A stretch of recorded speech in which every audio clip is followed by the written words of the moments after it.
మా ఇంటికాడు పొద్దుగాలనే వచ్చి అడ్డంలో ఆడాడు. ఎందుకంటే వానికి కటింగ్ చేపిస్తా అని చెప్పిన, దానికోసం వచ్చి నడు పోదంపా అంటుండు. కటింగ్ షాప్ పోయేటప్పుడు అయితే బైక్ కనిపించింది. బైక్ అయితే మా ఇంటికాడికి బాగా నచ్చిందంట.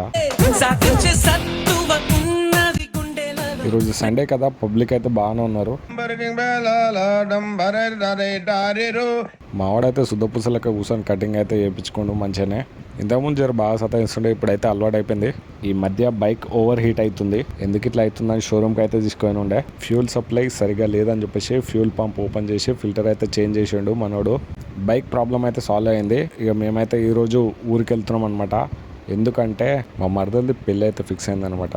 దానికోసము పిల్లగాని వాళ్ళ బంధువులను తీసుకొని పెళ్లి పిల్లని చూపించడానికి చిన్న ఏర్పాట్లు అయితే చేస్తారనమాట. పప్పనం తినడానికి అయితే వస్తారనమాట.